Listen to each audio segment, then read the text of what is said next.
पड़ता है, सारी चीजें उसको सब्जेक्ट की तरह पढ़ाई जाती है।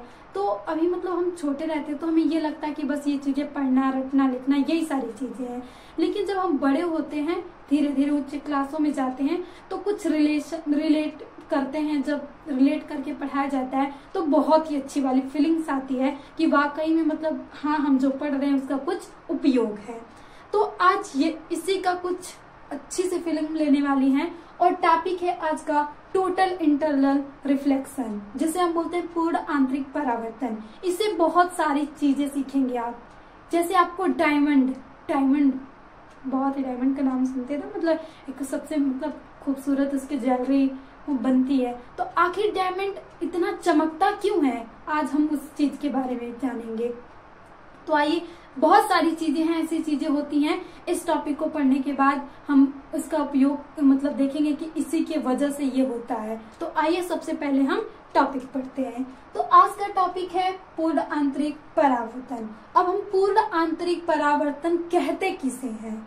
अब देखिए, नाम में ही कुछ तो कुछ छिपा हुआ है। पूर्ण आंतरिक परावर्तन यानी पूरा का पूरा कुछ अंदर से परावर्तन हो रहा है, जिसे हम पूर्ण आंतरिक परावर्तन कहते हैं। तो आइए इसके हम डेफिनेशन देखते हैं। पूर्ण आंतरिक परावर्तन में क्या होता है कि जब भी प्रकाश किरण सघन माध्यम से, ये बिल्कुल भी मतलब देखिए सघन से विरल में ही जाना चाहिए, तभी ऐसा संभव है।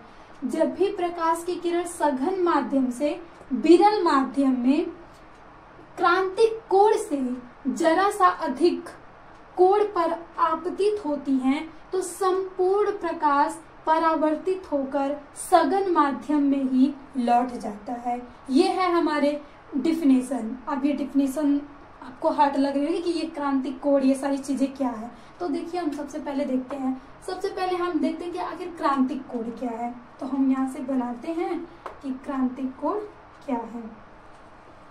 ये हो गया हमारा तल, और हमने इसे ले लिया अभी, यहाँ ना लिखे, हम यहाँ लिख लेते हैं कि ये है अभिलंब। अब देखिए, जब भी कोई प्रकाश की किरण ऐसे आ रही है, और ये है हमारा सघन माध्यम और ये है विरल, ये आपको फिक्स रखना है कि प्रकाश की किरण हमेशा सघन से विरल में ही जानी चाहिए। ये क्रांतिक कोण हो गया या पूर्ण आंतरिक परावर्तन हो गया, उसमें ये फिक्स होता है। तो जब भी प्रकाश की किरण ऐसे कोण पे आपतित हो रही है कि अपवर्तन के पश्चात जो आपतन कोण है, अपवर्तित कोण है, वो 90 डिग्री का हो जा रहा है, तब हम वैसे तो इसको बोलते हैं आई, लेकिन अब ये आई नहीं रह गया। अब इस आई को हम बोलेंगे सी। इसे हम यहाँ से बोल सकते हैं सी, और यही सी कहलाता है क्रांतिक कोण। क्रांतिक कोण। एक बार फिर से देखते हैं कि जब भी प्रकाश की किरण आपतित होती है और अपवर्तित होने के पश्चात वो अभिलंब से 90 डिग्री का एंगल बना रही है। ये देखिए, हमारे पास अभिलंब है और ये किरण अपवर्तित हो रही है, इसे हम बोल रहे हैं कि ये अपवर्तित। तो देखिए, ये अभिलंब से कितना एंगल बना रही है, 90 डिग्री। तब हम इस जो ये कि जिस कोण पे आपतित हुई है, आपतन कोण होता है, और इसे हम बोलते हैं कि इसे आई से दिखाते हैं, तब ये आपतन कोण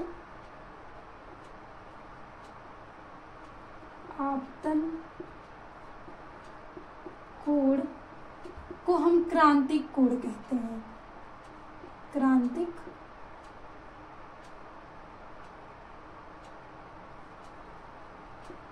कोण। तब ये जो आपतन कोण होता है वो क्रांतिक कोण के बराबर होता है, और इसे हम C से दिखाते हैं। और फॉर्मूला भी होता है N = sin C। ये होता है हमारे पास फॉर्मूला। क्रांतिक कोण ये था। अब आपको क्रांतिक कोण तो समझ में आ गया। जब आपको क्रांतिक कोण समझ में आ गया तो आपको पूर्ण आंतरिक यू समझ में आ जाएगा। अब यहाँ से ध्यान रखिएगा कि ये है। अब देखिए, हमें जब देखना है कि पूर्ण आंतरिक परावर्तन कैसे हो रहा है, उसमें भी स्थिति सेम ही रहेगी, सघन से विरल में ही जाना चाहिए। लेकिन इसमें क्या होता है, पूर्ण आंतरिक परावर्तन में, यहाँ से देखिए हम दूसरा बनाते हैं।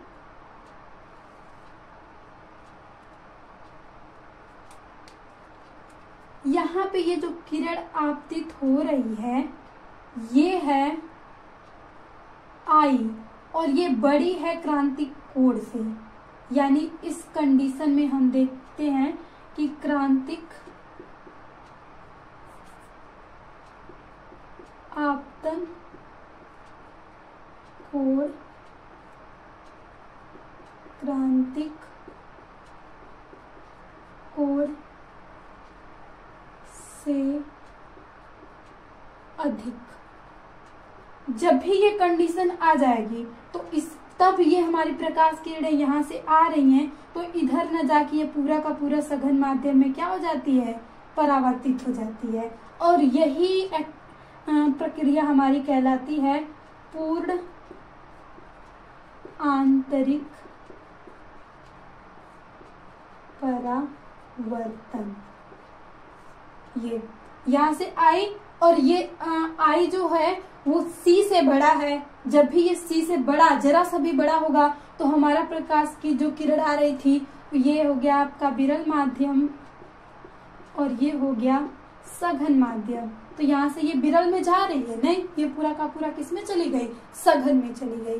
तो यही होता है पूर्ण आंतरिक परावर्तन। हमने क्रांतिक कोण देख लिया और क्रांतिक कोण के सहारे से हमने देख लिया पूर्ण आंतरिक परावर्तन। ये थी डिफिनेशन और ये था कैसे होता है। अब हम इसका यूज देखते हैं। अब ये पढ़े हैं तो भाई इसका यूज क्या है, और इसका यूज हम देखते रहते हैं, बहुत सारे लाइफ में देखते हैं, लेकिन हमें पता नहीं चलता कि ये कोई फिजिक्स लागू हो रही है यहाँ पे। तो आइए हम देखते हैं कि आखिर इसका उपयोग क्या है।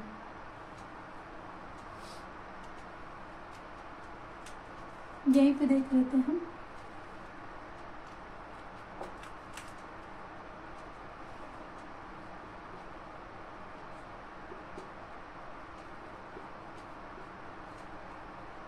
हीरे का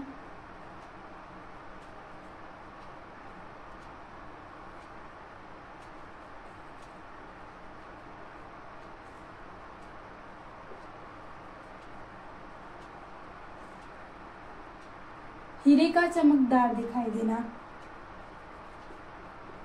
कांच में पड़ी दरार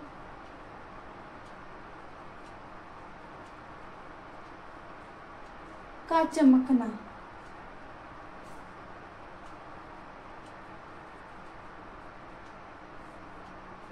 तीसरा देखें हम तो रेगिस्तान में मारीचिका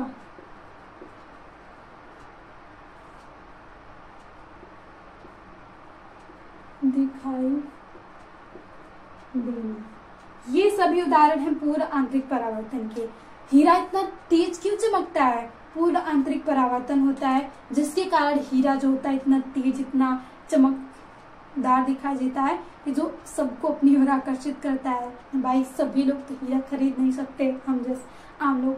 हीरा तो अंबानी अडानी उन्हीं लोग की बस की बात है भाई, वो लोग खरीदते हैं, देखते हैं।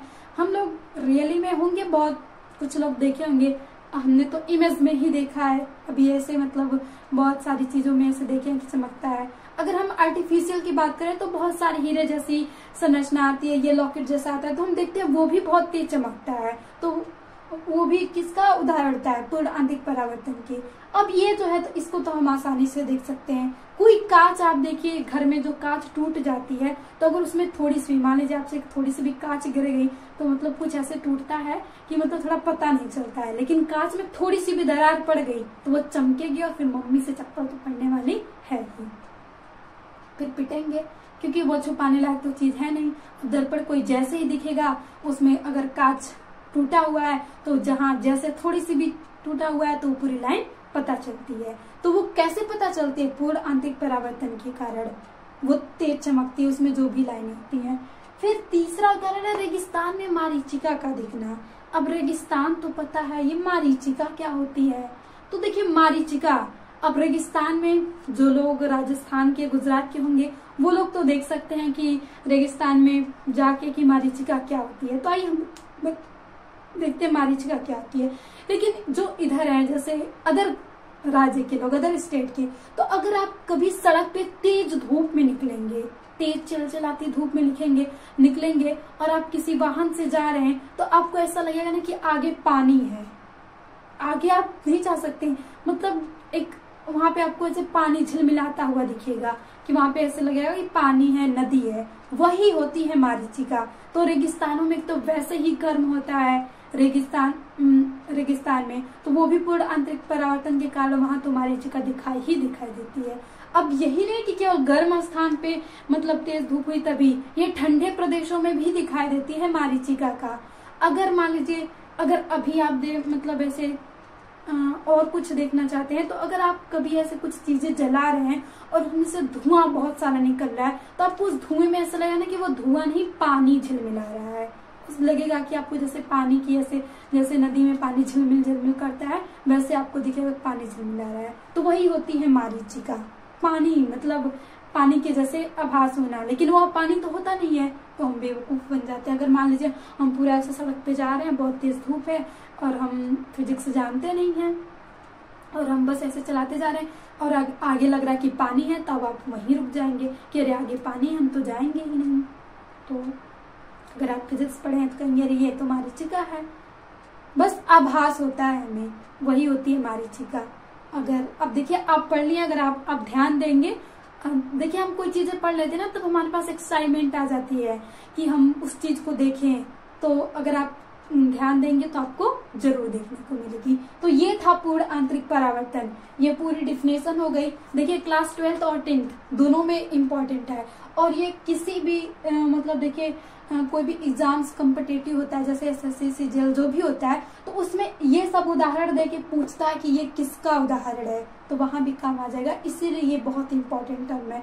उसमें से पूछ देता है कि हीरे चमकदार किसके कारण दिखाई देता है, क्यों दिखाई देता है, और बहुत सारे ऑप्शन होंगे। तो वहां से पूर्ण आंतरिक परावर्तन, टोटल इंटरनल रिफ्रैक्शन होगा, तो आप टिक करके चले आएंगे अगर आप पढ़े तो ये था हमारा पूर्ण आंतरिक परावर्तन। आई होप आप लोगों को समझ में आया हो, और प्लीज अगर क्लास अच्छी लगी हो तो ज्यादा से ज्यादा शेयर करें ताकि और भी स्टूडेंट तक पहुंच सके। और इसी के साथ मिलते हैं नेक्स्ट सेशन में। Always be happy. जय हिंद।